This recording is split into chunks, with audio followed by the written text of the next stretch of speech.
10 வயது சிறுவனை பள்ளி ஆசிரியை காதை திருகி கண்டித்ததால் சிறுவனின் காது அருந்து பிளாஸ்டிக் சர்ஜரி செய்யும் அளவிற்கு காயமடைந்ததாக கூறப்படும் சம்பவம் அதிர்ச்சியை ஏற்படுத்தியுள்ளது.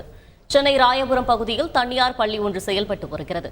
அங்கு பயின்று வரும் 10 வயது சிறுவர் ஒருவன் ஓடி ஆடி விளையாடியதால் அவரின் காதை திருகி பள்ளி ஆசிரியை கண்டித்ததாக கூறப்படுகிறது.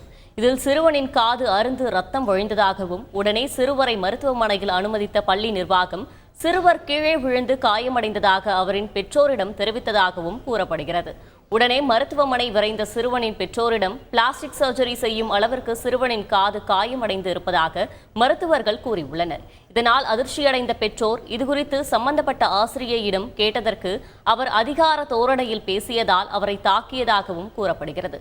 சிறுவனின் காதில் பிளாஸ்டிக் சர்ஜரி செய்யப்பட்ட நிலையில் பள்ளி நிர்வாகம் மற்றும் சம்பந்தப்பட்ட ஆசிரியை மீது சிறுவனின் பெற்றோர் சரமாரியாக குற்றம் சுமத்தியதை அடுத்து போலீசார் விசாரணை நடத்தி வருகின்றனர்.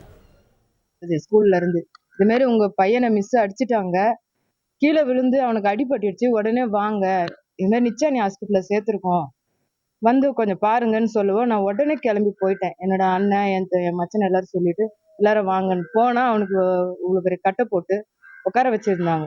மிஸ் வந்து கீழே தான் விழுந்துட்டு அடிபட்டுடுச்சு, பெஞ்சில் இடிச்சுக்கிட்டான் அப்படின்னு தான் சொல்லியிருந்தாங்க.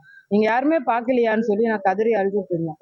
அங்க இருக்க நிச்சான் ஹாஸ்பிட்டல்ல இது பிளாஸ்டிக் சர்ஜரி பண்ணாதான் காதை ஒட்ட வைக்க முடியும், இல்லைன்னா காது ரொம்ப வந்து ஆழமா பதிஞ்சிருக்கு, நீங்க என்ன பண்றீங்கன்னு சொல்லுவோம். நாங்க உடனே அப்போலோ ஹாஸ்பிட்டல் கூட்டிட்டு போயிட்டோம்.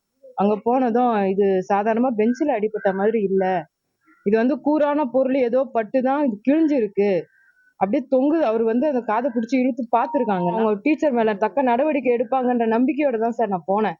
நான் ரொம்ப ஸ்ட்ரிக்ட், என்னை பார்த்து என் பசங்க எல்லாம் பயப்படுவாங்கன்னு எனக்கு சொல்லும் போது எனக்கு என் மனசு தாங்கல சார்.